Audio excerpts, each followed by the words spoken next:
தமிழகம் முழுவதும் உள்ள பல்வேறு புகழ்பெற்ற ஆலயங்களில் இன்று மகா கும்பாபிஷேக விழா வெகு விமர்சையாக கொண்டாடப்பட்டது. ஆயிரக்கணக்கான பக்தர்கள் கலந்து கொண்டு சுவாமி தரிசனம் செய்தனர். தேனி மாவட்டம் பெரியகுளத்தில் உள்ள கோபாலகிருஷ்ணன் சுவாமி திருக்கோயில் மகா கும்பாபிஷேகம் நடைபெற்றது.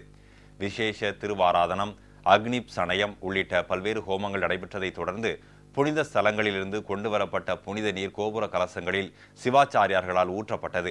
இதில் முதலமைச்சர் திரு ஓ பன்னீர்செல்வம், மாவட்ட ஆட்சியர் உள்ளிட்ட ஏராளமானோர் கலந்து கொண்டு சுவாமி தரிசனம் செய்தனர்.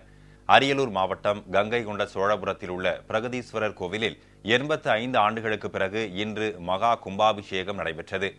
கடந்த 29ஆம் தேதி விக்னேஸ்வர பூஜையுடன் தொடங்கப்பட்ட யாகசாலை பூஜையில் 85 சிவாச்சாரியார்கள், 20 வேத விற்பனர்கள் மற்றும் ஓதுவார்கள் தினம்தோறும் 4 வேதங்களையும் 12 திருமுறைகளையும் பாடி யாக பூஜை செய்தனர்.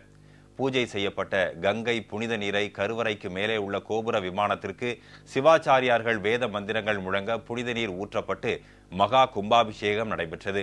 லட்சக்கணக்கான பக்தர்கள் கலந்து கொண்டு மகா கும்பாபிஷேகத்தை கண்டு ரசித்தனர்.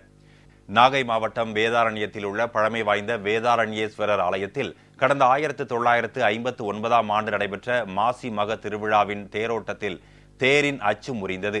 இதையடுத்து பக்தர்களின் வேண்டுகோள் படி மறைந்த மாண்புமிகு முதலமைச்சர் அம்மா தேர் செய்யப்படும் என அறிவித்திருந்தார்.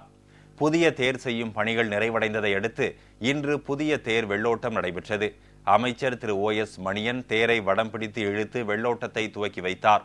இதில் சட்டமன்ற உறுப்பினர்கள், மாவட்ட ஆட்சியர் உட்பட திரளான பக்தர்கள் கலந்து கொண்டனர். தேர் வெள்ளோட்டத்தை முன்னிட்டு வேதாரண்யம் தாலுகாவிற்கு இன்று உள்ளூர் விடுமுறை அறிவிக்கப்பட்டுள்ளது. ராமநாதபுரம் வண்டிக்கார தெருவில் அமைந்துள்ள முத்துமாரியம்மன் கோவில் கும்பாபிஷேகம் வெகு சிறப்பாக நடைபெற்றது. இதில் ஏராளமான பக்தர்கள் கலந்து கொண்டனர்.